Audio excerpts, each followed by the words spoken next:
और खबरें तफसील से एनआरसी की हतमी फहरिस्त की इशाअत की डेडलाइन में तोसी की जाए या नहीं, इस पर सुप्रीम कोर्ट मंगल के रोज गौर करेगा।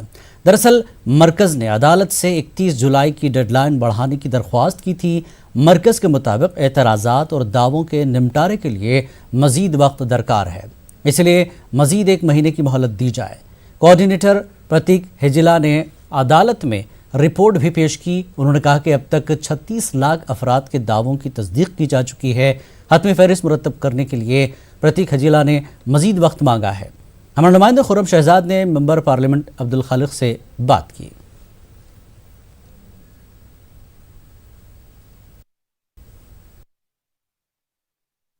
सुप्रीम कोर्ट में एनआरसी को लेकर के आज सुनवाई हुई, लेकिन सबसे बड़ी बात यह रही कि केंद्र सरकार ने जिस तरह से कहा कि 20% लोगों की दोबारा से रीवेरिफिकेशन की ज़रूरत है।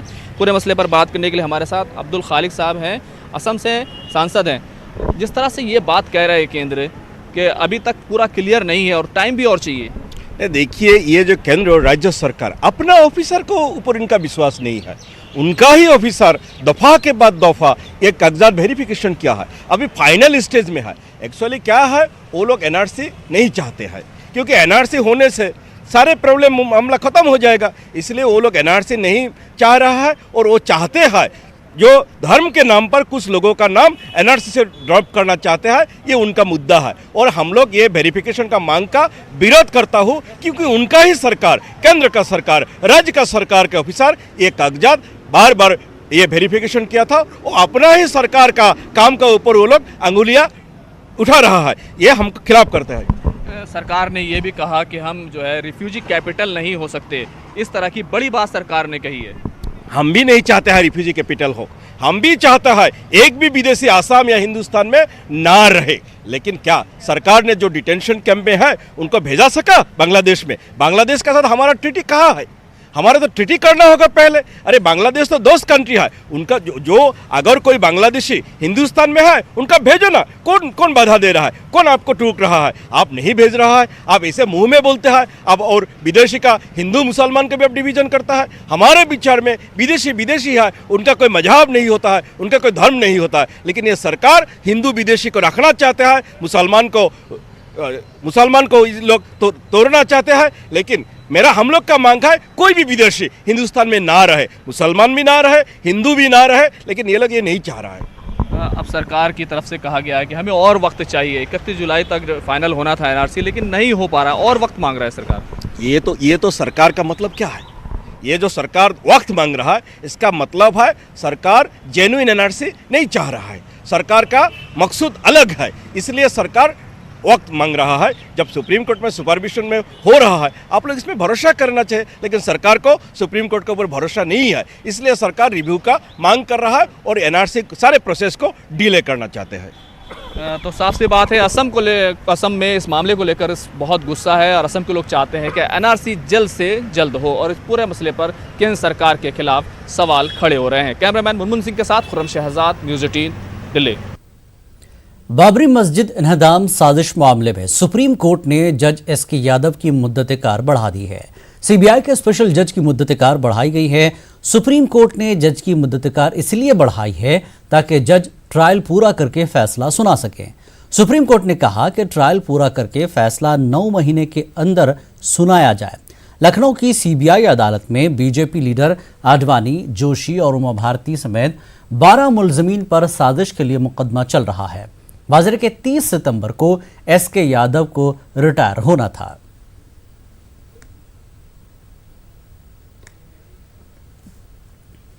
बाबरी मस्जिद को ढाए जाने के आरोप में सुनवाई करने वाले जज एसके यादव का कार्यकाल सुप्रीम कोर्ट ने 9 महीने के लिए बढ़ा दिया है। सुप्रीम कोर्ट ने अपने आदेश में यह कहा है कि स्पेशल सीबीआई जज 9 महीने के भीतर इस पूरे मामले में अपना फैसला सुनाएं। सुप्रीम कोर्ट ने अपने आदेश में यह कहा है कि 6 महीने के भीतर एसके यादव इस पूरे मामले में ट्रायल को कंक्लूड करें और 9 महीने के भीतर अपना फैसला सुनाएं। एसके यादव ने सुप्रीम कोर्ट से एक परमिशन मांगी थी और यह कहा था कि सितंबर में उनका टेन्योर खत्म हो रहा है, लिहाजा उन्हें 6 महीने का एक्सटेंशन दिया जाए। सुप्रीम कोर्ट ने उत्तर प्रदेश सरकार से जवाब जवाब मांगते हुए कहा था कि क्या उनका कार्यकाल बढ़ाया जा सकता है। सुप्रीम कोर्ट में उत्तर प्रदेश सरकार ने कहा कि उनका कार्यकाल बढ़ाया जा सकता है, लिहाजा सुप्रीम कोर्ट ने जज एसके यादव का टेन्योर 9 महीने के लिए बढ़ा दिया है। 6 महीने के अंदर बाबरी विध्वंस मामले में सुनवाई करने वाले जज को अपना ट्रायल कंक्लूड करना है और 9 महीने के भीतर इस पूरे मामले में अपना फैसला सुनाना है।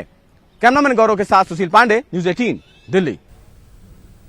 वज़ीर-ए-आज़म नरेंद्र मोदी ने यौम आज़ादी के मौके पर होने वाली तकरीर के सिलसिले में आवाम से मशवरे तलब किए हैं।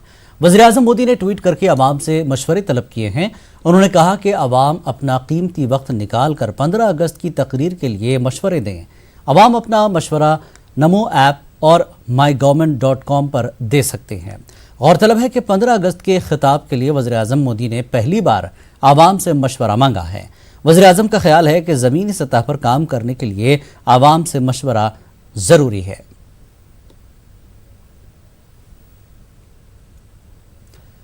तमाम चौकसी के बाद भी हुजूमी तशद्दुद पर काबू पाने में पुलिस नाकाम होती नजर आ रही है।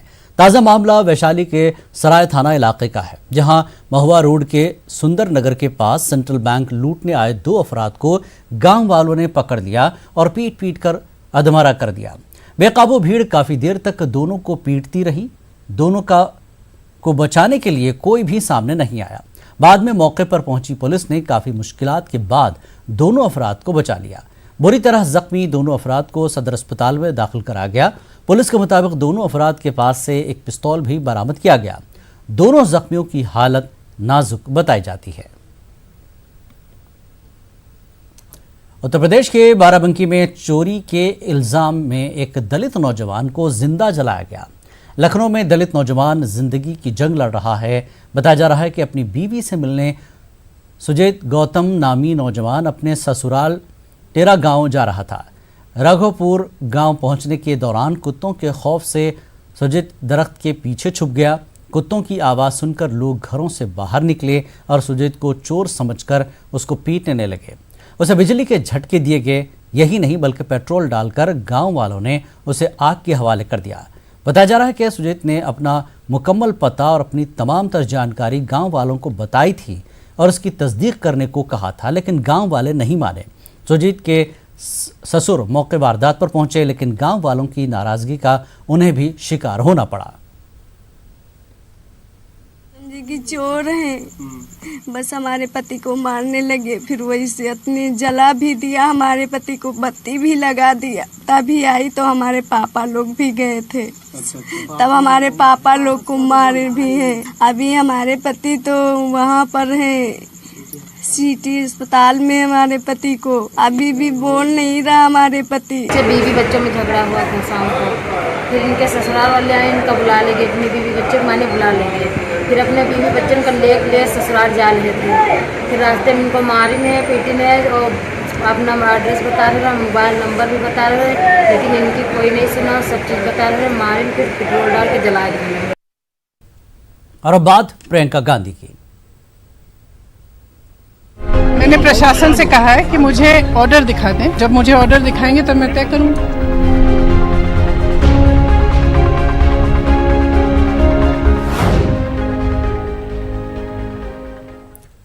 सोनभद्र जा रही प्रियंका गांधी को इंतजामिया ने रास्ते में रोक दिया। वाराणसी से 22 किलोमीटर दूर नारायणपुर में प्रियंका गांधी को रोका गया है और इंतजामिया से उन्होंने सख्त रवैये के खिलाफ एहतजाज भी किया। इस वक्त सीधे आपको लिए चलते हैं रणदीप सुरजेवाला प्रेस पीसी कर रहे हैं, सीधे उनकी प्रेस कॉन्फ्रेंस में आपको ले चलते हैं। है तो 5 लोगों से ज्यादा हो तो धारा 144 का उल्लंघन होगा।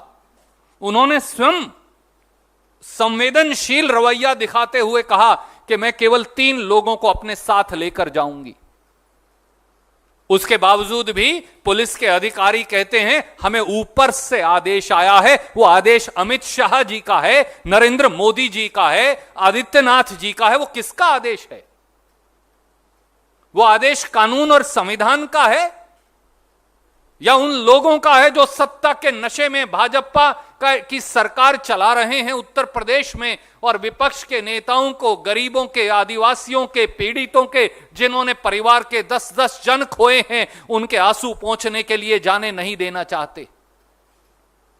क्या इस प्रकार की सरकार को और मुख्यमंत्री को जहां ना किसी कानून का उल्लंघन हो रहा, ना धारा 144 का उल्लंघन हो रहा, ना किसी प्रकार का वहां जलसा जुलूस कांग्रेस पार्टी के साथ ही कर रहे श्रीमती प्रियंका गांधी कर रही, तो फिर किस कारण से आज सुबह से अब तक उन्हें चुनार गेस्ट हाउस के अंदर नजरबंद कर पुलिस की कस्टडी के अंदर रखा गया है? क्या मानवीय और मौलिक अधिकारों का इस प्रकार से उल्लंघन होगा क्योंकि आदित्यनाथ जी और मोदी जी की सरकार है और अमित शाह जी अब देश के गृह मंत्री बन गए हैं? दोस्तों, सच्चाई यह है कि जब से माननीय आदित्यनाथ जी उर्फ अजय सिंह बिश्ची मुख्यमंत्री बने हैं और भाजपा की सरकार बनी है, आए दिन भारतीय जनता पार्टी की सरकार में दबंगई, गुंडई, हत्या, बलात्कार, उसकी अनेकों घटना हो चुकी।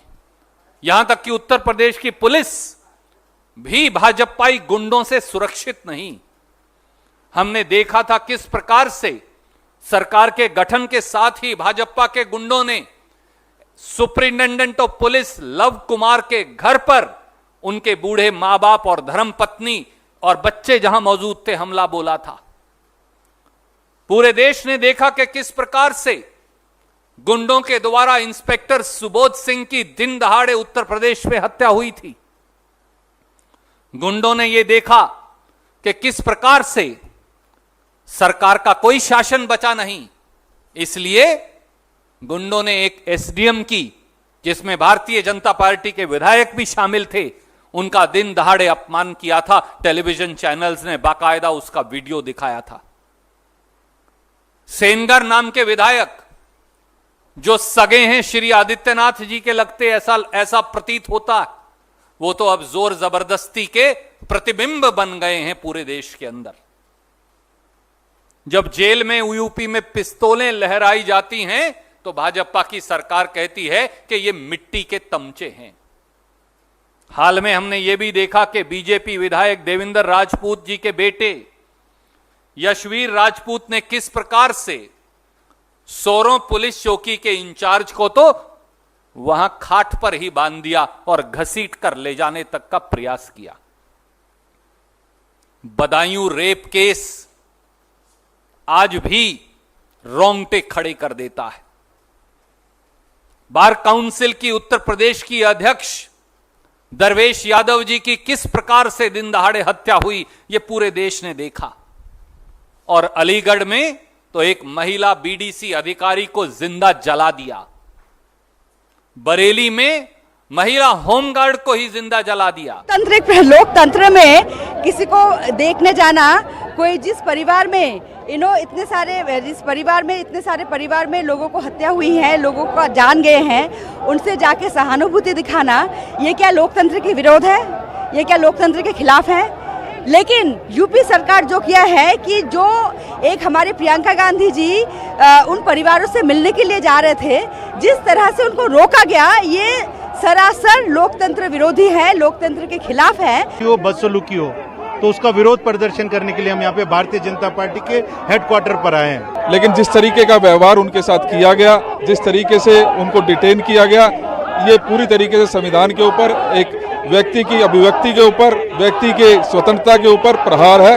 और भारतीय जनता पार्टी जिस तरीके से नशे में चूर होकर सत्ता का दुरुपयोग कर रही है, हम उसका विरोध करने के लिए यहाँ पर बताएंगे। के लिए शर्मसार है। आज प्रियंका गांधी जी का रास्ता रोका गया, वो तमाम लोगों का हालचाल पूछने के लिए जा रही थी और जिससे उसका प्रियंका गांधी जी का रास्ता रोका गया, उसके विरोध में आज बीजेपी जिस तरीके की देश के अंदर तानाशाही फैला रही है, उसके विरोध में आज हम बीजेपी के कार्यालय का घेराव करते हैं। जिस तरीके से उनको डिटेन किया गया, आज पूरे देश में जिस तरह की हिंसा है, जिस तरीके से प्रजातंत्र काम कर रहा है, ऐसा लगता है देश में प्रजातंत्र खत्म हो गया। खाली सीना ठोक कर ये कहना कि हम 300 सीट लेकर आए हैं, आज हर नागरिक जो है वो अपने आप को असुरक्षित महसूस कर रहा है। मेरठ की चौधरी चरण सिंह यूनिवर्सिटी में शोबे उर्दू में दरख्वास्त जमा करने वाले तालिब इल्म की तादाद साल दर साल कम होती जा रही है। शोबे उर्दू के एमए कोर्स की 20 सीटों में दाखिले के लिए इस साल अब तक महज 4 दरख्वास्त मौसूल हुई हैं। शोबे उर्दू के जिम्मेदारान खुद हैरान हैं कि शोबे में असातिज़ा और तालीमी ज़रूरियात की तमाम सहूलियात दस्तियाब होने के बावजूद तालिब इल्मों की तादाद में कमी क्यों दर्ज की जा रही है।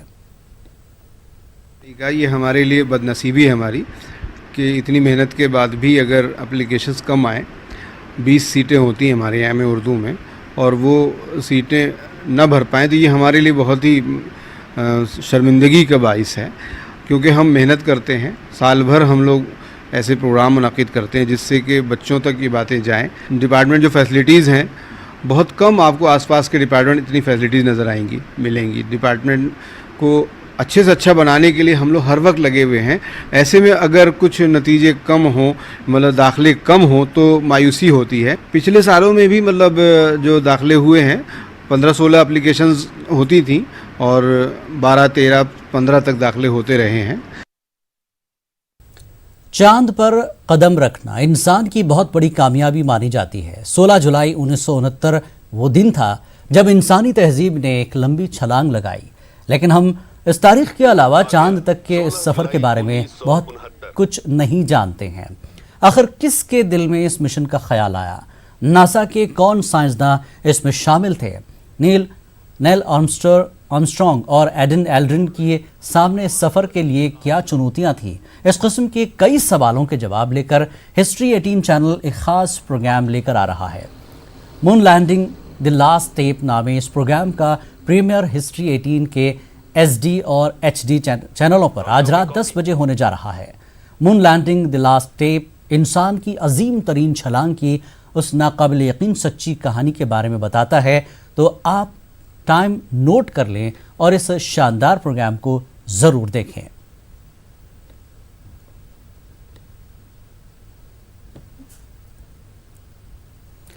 और अब खबर MP छत्तीसगढ़ की नज़र हेडलाइंस पर।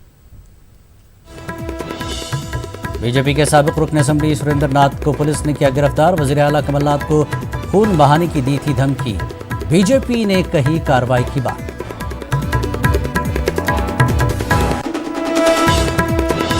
मध्य प्रदेश के हरदा में गवर्नमेंट कॉमर्स कॉलेज में NSUI कारकुनान ने जमकर किया हंगामा। तलबा बंद हुए BBA और BCA कोर्स शुरू करने का कर रहे थे मुतालबा। छत्तीसगढ़ में फैक्ट्रियों के बढ़ती आलूदगी पर NGT ने इख्तियार किया सख्त रुख। 3 महीने के अंदर आलूदगी फैलाने वाली फैक्ट्रियों को बंद करने का दिया हुक्म।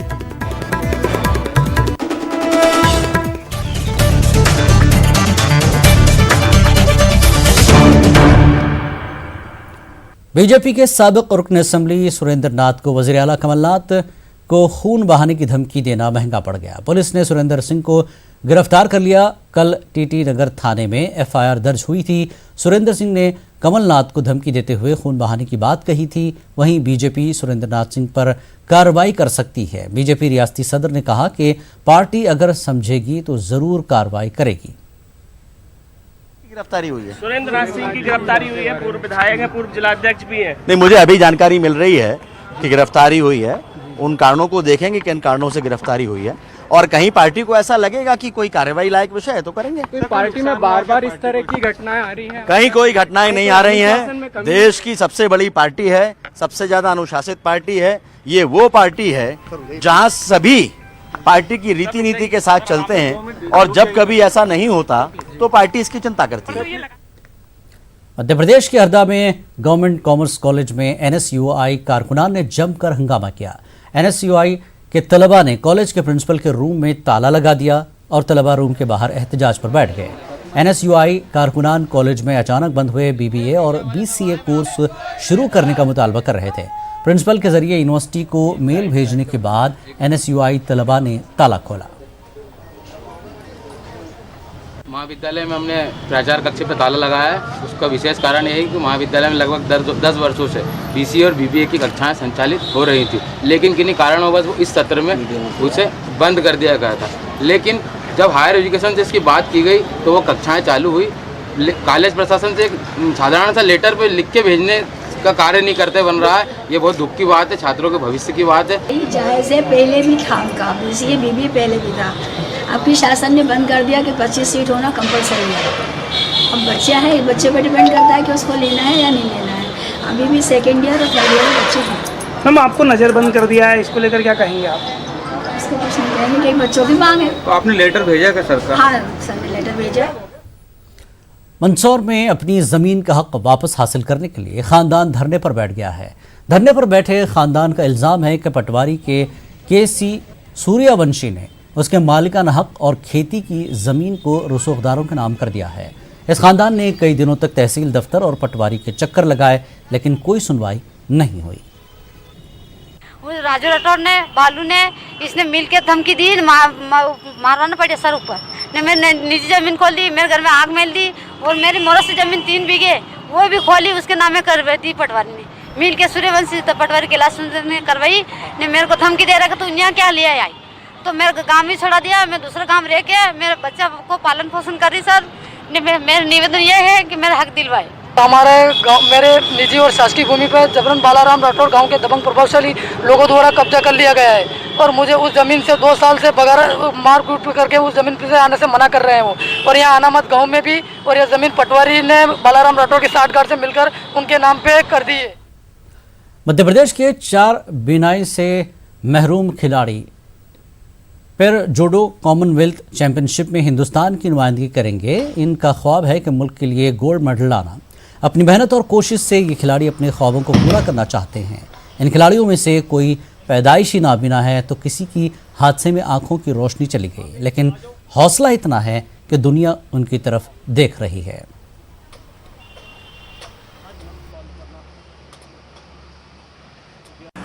मैं छत पे ऐसी घूम रही थी तो मुझे याद नहीं रहा और मैंने बोर्ड पकड़ लिया, तो मैं करंट लग गया था ऐसे ही मुझे को।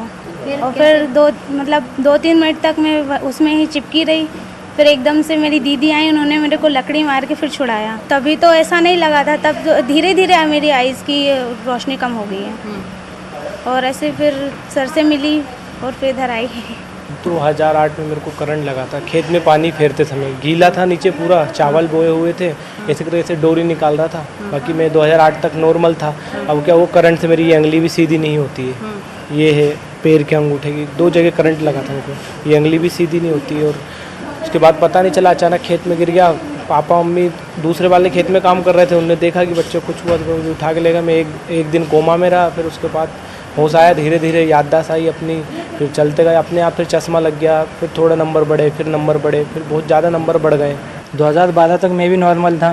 2012 में मैं साइंस सेंटर जाना था तो मेरा आँख में कीड़ा चला गया गाड़ी चलाते टाइम, तो उससे मेरी राइट आई है जो उसका रेटिना खसक गया। उसके बाद मैंने ऑपरेशन करवाया, फिर भी कुछ फ़ायदा नहीं हुआ। तो जब से मैंने फिर ब्लाइंड खेलना चालू करा है। मध्य प्रदेश के मंडला में कबायली स्कूलों की तरक्की के लिए सरकार हर साल करोड़ों रुपए खर्च करती है, लेकिन अफसरान की लापरवाही की वजह से सरकारी मंसूबे कामयाब नहीं हो पा रहे हैं। आज भी कई स्कूलों में टीचरों की कमी है, मजबूर गेस्ट टीचरों की मदद लेनी पड़ती है।